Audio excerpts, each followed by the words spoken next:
ಈಗ ವಿದ್ಯಾರ್ಥಿಗಳೇ ಹೆಂಗೆ ಲೆಕ್ಕ ಮಾಡಬೇಕು ಅನ್ನೋದು ತೋರಿಸ್ತನು ಲಕ್ಷ ಕೊಟ್ಟು ನೋಡ್ರಿ. ಎಲ್ಲ ಬೇಕಾದ್ರೆ ಹಿಂಗಿಂದ ಬಿಡಿಸೋತ್ ಹೋದ್ರು ಬರ್ತದೆ, ಉತ್ತರ ಹಿಂಗಿಂದ ಬಿಡಿಸೋತ್ ಹೋದ್ರು ಬರ್ತದೆ.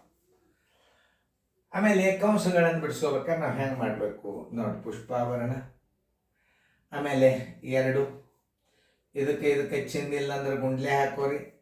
18ರಾಗ 3 ಆದರೆ ಎಷ್ಟು? 15. ಈಗ ಪುಷ್ಪಾಭರಣ ಪ್ಲಸ್ 5 ನೋಡ್ರಿ, 12 ಮೈನಸ್ 7 ಪೂರ್ತಿ. ಈಗ ನೋಡ್ರಿ, ಈಗ ಇದನ್ನು ಗುಣಾಕಾರ ಮಾಡಿಬಿಟ್ರೆ ಹೋಗಿಬಿಡ್ತು. ಈಗ 15 30 ಪ್ಲಸ್ 5 ಇದಕ್ಕೆ ಚಿಹ್ನೆ ಇಲ್ಲ ಅಂದ್ರೆ ಗುಂಡ್ಲೆ ಹಾಕೋರಿ. 12ರಾಗ 7 ಆದರೆ ಎಷ್ಟು? 5. ಈಗ ನೋಡ್ರಿ ಗುಣಾಕಾರ ಕ್ರಿಯೆ ಮೊದಲ, ಆಮೇಲೆ 30 ಇಲ್ಲಿ ಇಡ್ರಿ, ಪ್ಲಸ್ 5 5 25, 31 25 ಎಷ್ಟಾಯ್ತು? 55 ಆಯ್ತು. ಉತ್ತರ ಸಂಖ್ಯೆ ಇಲ್ಲದ ಹುಡುಕ್ಯಾಡ್ರಿ, ಉತ್ತರ ಸಂಖ್ಯೆ ಡಿ. ನೋಡಿ ನಾ ಹೆಂಗೆ ಬಿಡಿಸಿನ ಅನ್ನೋದು ನೀವು ತಿಳ್ಕೊರಿ. ಈಗ ಸದ್ಯ ನಾವು ಈ ಪುಷ್ಪಾವರಣನ ತಕ್ಕೋಬೇಕು, ಮೊದಲು ಈ ಕ್ರಿಯೆಯನ್ನು ತಕ್ಕೋಬೇಕು.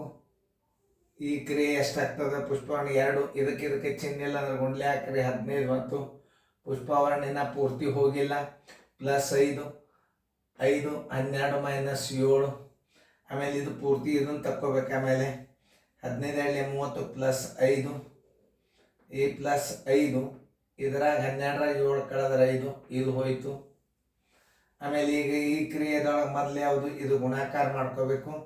30 ಪ್ಲಸ್ 25 ಆಮೇಲೆ ಪ್ಲಸ್ ಮಾಡ್ಕೊಂಡು ಬಿಡ್ರಿ, ಉತ್ತರ ಸಂಖ್ಯೆ ಡಿ.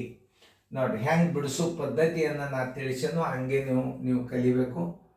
ಎಲ್ಲಿ ಮಂಚಿ ಬಂದಂಗೆ ಗಣಿತಗಳನ್ನು ಬಿಡಿಸಬಾರ್ದು. ಯಾವ ಆವರಣಗಳನ್ನು ಮೊದಲು ಬಿಡಿಸ್ಕೋಬೇಕು, ಇದು ಮೊದಲು.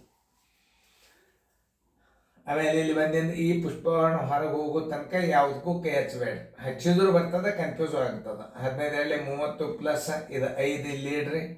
ಇದನ್ನು ಕಳೆದು ಇದಕ್ಕೆ ಚಿಹ್ನೆ ಗುಣಾಕಾರ ಹಾಕಿಡಬೇಕು. ಆಮೇಲೆ ಈ ಕ್ರಿಯೆ ಮೊದಲು ಮಾಡಬೇಕು. 30 ಪ್ಲಸ್ 5 ಇಲ್ಲಿ 25 ಆಯ್ತು. 30ರಾಗ 25 ಕೊಡಿಸಿದ್ರೆ 55 ಆಯ್ತು. ಉತ್ತರ ಸಂಖ್ಯೆ ನೋಡಿ ಚಂದಂಗೆ ಬರ್ಕೊಡಿ ಫೇರ್ದಾಗ.